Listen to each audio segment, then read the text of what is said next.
Ireo nijoro vavolombelona dia samy nanasongadina ny maha olona miavaka Andrakotovao Martin. Olomanga amin'ny firenena ary mendrika lahitahaka. Mendrika ho tohizana ny asa soa nataony ho an'ny firenena, ho an'ny fiangonana ary ho an'ny fampianarana. Amin'ny filoha taloha tamin'ny sokajy faharoa ny Akademia Malagasy, izay sokajy nisy ny Rakotovao Martin no resako fitenenana eto ary veliko fa manana anjara amin'izany fotoana izany satria izany ny didian'izany sokajy izany fon'izy miraisina teto amin'ny Akademia Malagasy. Ka tsotsotra ny tiako lazaina satria sady tsy nanomana kabary ary tsy anjarako mandray ny fitenenana fa ny filoha. Voalohany aloha dia ray aman-dreny lehibe nanolotra azy dia Albert Rakotoratsimamanga izay nampahatsiaro fa manana anjara toerana eto amin'ny Akademia Malagasy ireo olona izay nanao ny tantaran'ny firenena sary mijoro isan'ny olomanga ny firenena. Tamin'izany dia nitanisaina Sakrabemiranjara, Rakotoratsimamanga ary Rakotovao Martin izay tamin'ny samy tao amin'ny MDRM ary tompony nandraikitra tao amin'ny MDRM. Joseph Rakotondraiky moa dia efa mpikambana telo tamin'izany fotoana izany. Tadidy ary tsarotsika fa raha nankalaza ny fa-efapolo taona ny raharahan'ny 77 ny Akademia Malagasy dia zavatra nampiororo ny saina ny zavatra ny soa teto satria raha nanapa-kevitra ny sokajy fahatao izay fankalazan'izay dia novoriana ny akanja sisa nanamborana tamin'ireo ny andidy sy mitondra ny fikambanana mijoro tamin'izany toeran'izany. Amin'ny lafiny tantara samban'ireo oloreo voatafavory ivelan'ny birao amin'ny sûreté générale ka ny professeur Rabeary Manana Lucille no niaraka ny edity tamiko tamin'izay fotoana izay ary Randriamandiny Barijona. Dia rehefa mifankahita ireo oloreo dia tsy afaka ary tsy voakosika ao an-tsaiko ny zavatra hita satria faniliky, fanebaka ary ny fampepanga daholo ny olona tao ho samy namadika. Ho anay mpampianatra lalàna sy mpampianatra science politique dia tsy nahagaga izany satria la défaite est toujours orpheline ny fiteniteny frantsay. Dia ny adihevitra be tao dia nolazaina tamin'ilay olona nanatrika tao hoe ho anay taranaka taty aoriana dia tsy zao mihitsy ny everanay hoe afatra ho apetraka ho an'ny tanora andimby satria ho an'ny tantaran'ny Malagasy, ho an'ny Malagasy manontolo dia manana anjara toerana manokana iny raharaha tamin'ny 77 iny ka tsy endrika olona niady fanebaka no tianao apetraka. Ary Barijona Randriamandiny tamin'izay fotoana izay izay nandray ny antsoratra dia nilaza hoe Andriamatoa président sarotra manao procès verbal tamin'ity. Fa tadidiko tsara ny tenin'ny Martin Rakotovao tamin'izay fotoana izay hoe eny tompoko aleo angamba tsy omena tsiny ny olona satria tsy zaka ny zavatra ny soto ary ho anay ny edidy le fotoana dia tsaroana fa ho an'izany olona izany izay nitory fahatonitsaina ny fihavanana ary indrindraindrindra ny fibanjinana no avy dia afatra lehibe hoevelona eto amin'ny akademika malahelo fa tsy voasoratra izany ary tsy hitan'le amin'ny archivan'ireo fivoriana zay natonga ny akademia tompoko nankalaza ny fa-70 taona ny reniraharaha reny tsy tamin'ny lafiny tantara na fitasana zava-misy izay nentiny teraka fisarahana fa tamin'ny alalan'ny fitandiniana amin'ny lafiny science politique dia ny fototra ny aingan'ny raharaha dia ny fananganana ny fanjakana Malagasy izay tsy nekeny ny mpanjanantany satria raha manaiky ny fanjakana Malagasy dia mandiso ny safidy no raisiny Galinia izay namporisika ny fampijoroana ny Madagasikara ho zanatany. Misy fanamariana kely angamba ny mety hoe raha nanolotra ny profesora teo dia hoe mpitambola mpanampy tao amin'ny MDRM fa raha manontany tesika izy ilay mpitambola mpitahiry fananana moa fiatsondro zareo azy ka 400 izy tao profesora 400 lahy izy ny tao fa tsy 12 mety miafina amin'ity zany ny antony ny zodany dokotera Ravoahangy Andrenavalana ny anankiroa vadin'le Ravaomananoro sy Raony ka ny anankiray vadin'ny Ravaomananoro natao hoe Ratolo-Janahary no mpitahiry fananana tamin'izay fa ny anarany moa fiantsoan'ny olona azy dia hoe Razatovo Aimé ary rahalahin'ny ilay ataontsika hoe Rakotomanga fa nisoratra teo dia Robert Lapidera. Rehefa misamborina tany Betafo zany i Razatovo Aimé dia nogadraina tao Ambotsiroatra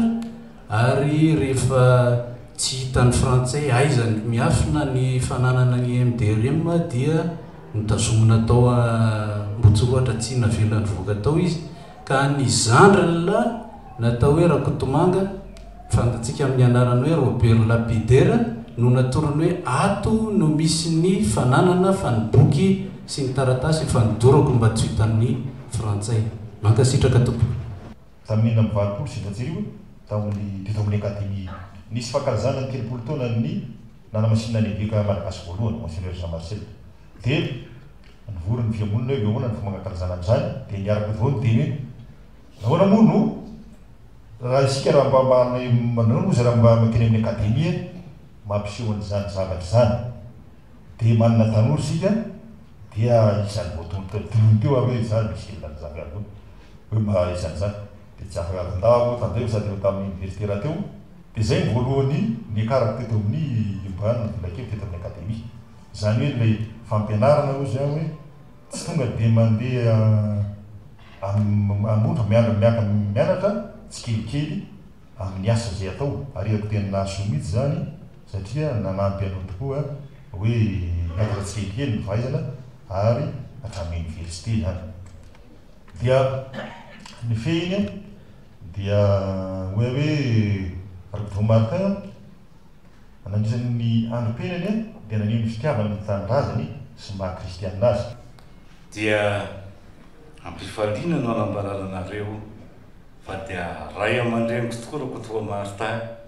izy araky ny tantara tsy hitako boka ny tena mbola kely fa izy no ray niantoka ny tenako tamin'ny batisa koa tamin'ny fotoana zay hidirana kolejy ny taona 1770 dia efa fampiresaka tany moa izy ny eveka Rabendrina zay mikasa hiditsaka io fidiana eveka tamin'izany fotoana zany dia zao no nataon'ny Monseigneur Rabendrina natsony hiary sakafo satria izany paraso entiny ny fiangonanay dia tamin'izay fotoana zay dia niteny Monseigneur Rabendrina hoe teny aloha monsieur Rakotomanga Martin nanao hoe ianao midira kolejy mety aminao avy tany amin'ny toerana sarotra avy eo lasa isan'ny tao anatin'ny fitondram-panjakana tamin'ny fotoanandro tsy mba nisy ve fanamariana natao ho an'ny fanjakana mombazy fa aloha dia tia indray hoe za dia mpampianatra ao amin'ny FPI fitoerana ecumenisme amin'ny université ecumenisme zao fotoana zao dia mitodika amin'ny ray aman-dreny Monseigneur Narvelo momba ny ray aman-dreny ty satria ty zany ho antsika dia mpitarika ity ary anisan'ny olomanga ny fiangonana ihany izy tsy ho anareo Anglikanina rery fa imbonana atao anatin'ny fiangonana ecumenisme zay mba maniriky mba hisy fanamariana manokana ho an'izany ray aman-dreny zany araka mampitarika azy atao amin'ny taon'ny fiangonana efatra misaotra tompoko avy amin'ny fianakaviana Grand-Maître Pierre Be amin'ny fianakaviabe ny Kung Fu Moderne Madagasikara za sy ny reniko no mitondra ny teny fisaorana ho an'ny fianakaviana Rakotovao Martin ty ny sary borofo tamin'ny mbola soratanany sy ny soneny tamin'ny alahady 6 mars 1988 ny sakafo tao an-tranonareo tery Ambohimanoro tamin'ny fotoanandro. Andriamatoa Rakotovao Martin dia rehefa nitranga ny raharaha kung fu dia mivalopolo sy 900 dia izy no nampahery nanome sakafo anay, nanome kiraro anay, nampiakanjo anay, ary nandritra ny 3 taona mahery zay nisiny olana teo aminay tamin'ny kung fu dia tsy nitsahatra mihitsy ny fianakaviana Rakotovao Martin nitondra ny fanampiana rehetra ka dia ny teniny amianakavy dia makasitraka tompoko misoatra indrindra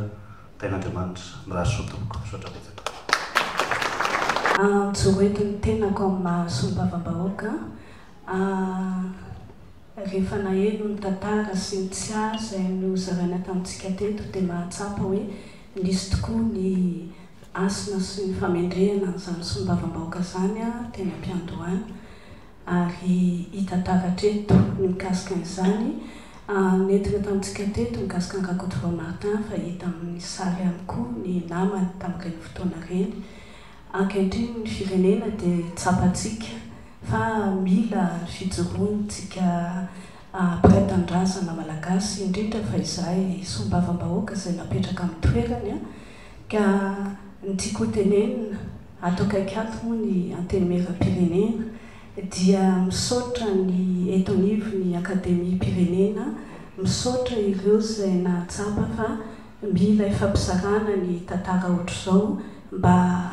ampisindray araka ny voalaza ny ray aman-dreny mitondra ny teny fanokafana teo ainga vaovao ho an'ity firenena ity ho an'ny tompona andraikitra isatokony indrindra moa zany ho anay izay nametra ny vahoaka fitokisana amin'ny fandraisana andraikitra anatrehany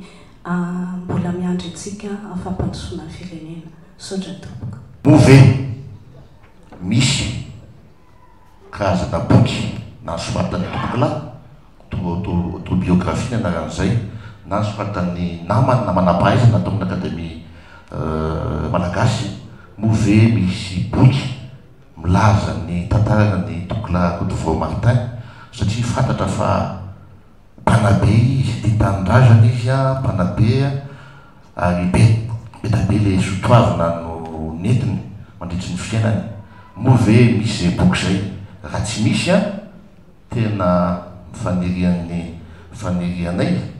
mba eto amin'ny akademia malagasy ato no manoratra an'izany boky zany fa ilain'ny tanora zany, ilain'ny tanora zany boky zany. Misaotra tompoko. Isan'ny lalam-piainana nandalovany inga Rakotovao Martin ihany koa ankoatra amin'ny maha-olo-mponona azy dia olo mifanahy izy. Voarakitra ny anatin'ny tantaram-piainany ihany fa ny fandray tamin'ny Ravi Shankar sy ry Maharishi izy ary anisany napitra voalohany ny méditation transcendantale teto Antananarivo miaraka tamin'ny docteur Rakotomandray. Rehefa teo koa dia tanteraka nisy faniriny anangana ny université Maharishi mety ho asiany professeur Rodin Serge resaka angaman'izay avy eo fa tamin'ny taona 90 izy nanana eritreritra anangana an'izay université any Maharishi zay. Ary farany anisan'ny fatra-pandinika ny riba-piainana sy fomba fanao egyptiana sy écossais izy. Ary nisy boky navoakany tamin'le hoe FFF fomba fanao fagola édition tsy misara-mianakavy mbola tao Ambodivona tamin'izay tranobe tsy misara-mianakavy ary anisany niarahany tamin'ny Guili Razanamasy Razakabona Jean Albert ary Razakaboaya izay boky mikasika ny riba-piainana egyptiana sy écossais izay. Noho ny fitahina mahagaga ny tantaran'Andriamanitra ny fiainantsika tokoa dia afaka niara-niasa tamin'ny Tale Rakotovao Martin tenako nandritra ny 7 ambin'ny folo taona. Koa tsy ilaza an-Tsiprieny zay zavatra nandalovana amin'izany aho fa ny tiako ambara dia nandritra zany 20 taona izany ny tenako tao amin'ireo sekoly efatra Saint Laurent Ambohimanoro zay atao hoe reny ny sekoly anglikana angamba Ankoraotra Ambaton'ny Rakoto avaratra Anjoma ary nisy ny fanaovana fandehana isa-taona tany Ambatoranana. Ny tenako dia nampandreketin'ny Tale Coutevaux Martin zavatra maro dia maro zay tsy napoziko fa zay le hoe fitahin'Andriamanitra mahagaga sy fitariany saina araky ny teny faneva tokoa satria dia nandalovako avokoa ireo sekoly efatra ireo ka ny taranja tena nisongadina tamin'ny fampianarana nataoko zany dia teny malagasy sy ny teny frantsay. Mpanabe izy ary tamin'ny raika sivifolo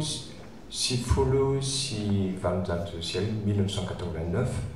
dia nanatrika ny séminaire lehibe nataon'ny mon père Henri de Laulanier mikasika momba ny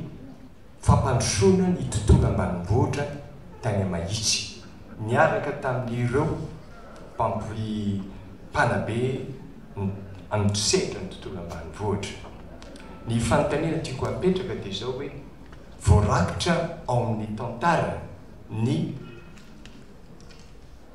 Coutevaux Martin ve ny fehi-kevitra lehibe momba ny fanabeazana mikasika ny eto Madagasikara satria nanao jery-todika izy ny hoe inona ny nety sy tsy nety teo amin'ny fanabeazana teto Madagasikara nandritra ny indrindrandrindra nanomboka tamin'ny fanjanahantany ka hatramin'ny fotoana ny 1990 ary mbola nitolona niaraka tamin'ny mon père Henri de Laulanier izy ny amin'ny fampielezana ny izany fanabeazana tilina ampitaina any ambanivohitra izany. Koa dia ametra-panontaniana hoe ao ve ny raha-kevitra ny amin'izany ary tokony avoaka amin'izao fotoana izao. Dia anisan'ny tsikaritro tao anatin'ny fomba nentiny nandamina ny mpianatra maditra dia nisy vely mafy izay tena nampiavaka azy koa ngamba tao anatin'izay toeram-pampianarana izay sekoly nanabeazan'ireo ankizy izay ka nahahendry ireo mpianatra izay misy anarivo. Tany fanontaniana apetraka hoe aiza hoe zany no tsara hoentina anampiana na anatsarana izay fihetsika izay efa saika voarara io fihetsika io ankehitriny. Dia inona ny tokony hatao manoloana an'izay soatoavina angamba ilazana azy netiny nanatsarana ny fitantanana ny sekoly amin'ny mahatale sekoly azy tamin'ny toerana. Olona tia fihavanana raha Coutevaux Martin, mampiray ny mpampianatra izy, olona madio fo ary mahitsy fiteny, nandroso ny sekoly tamin'ny fotoana nitantanany. Dia olona tia fihavanana izy, mampiray mpiara-miasa rehetra ary mampiray mpianatra ihany koa, olona azo tarainana sy tsy manavakavaka i raha Coutevaux Martin, ary olona madio fo sy mivelatra amin'ny rehetra na dia azo lazaina fa mahitsy fiteny ihany azy. Nandroso tokoa ny fampianarana tamin'ny andro nahatale azy ary tsy mena mitata amin'ny sekoly hafa ny teo amin'ny vokam-panadinana na tamin'ny kalitao amin'ny fampianarana. Porofon'izany tompoko dia maro ny mpianatra nandalo tao amin'ny sekoly anglikana avaratra Anjoma no lasa manana andraikitra ambony teto amin'ny firenena hatramin'izay. Maro ny adina trehany, ady amin'ny tsirariny, ady amin'ny tsindry azolena. Betsaka ireo toerana ambony nanendrena azy saingy nolaviny izany satria netinety taminy kokoa ny nijanona olon-tsotra ahafahany manohy ny ady ho amin'ny fahaleovantena. Aina tao anatina ady mpiainana, ady isan'andro san'andro, ady tamin'ny tsirarina, ady tamin'ny fanjanahantany, ady tamin'ny tsindry fanavo, ady tamin'ny tsindry azolena. Ary maromaro ny fitsoana fahavolombelona ianitsika teo tamin'ny adina trehany. Maro be ireo mpitondra fanjakana fanerasera taminy, fa maro be ihany koa ireo tolotra nataon'ireo mpitondra ireo taminy lavina fa netinety taminy niaraka tamin'ny olotsotra fa tendreny ministre tendreny président tsananao ministre izy milaviny zany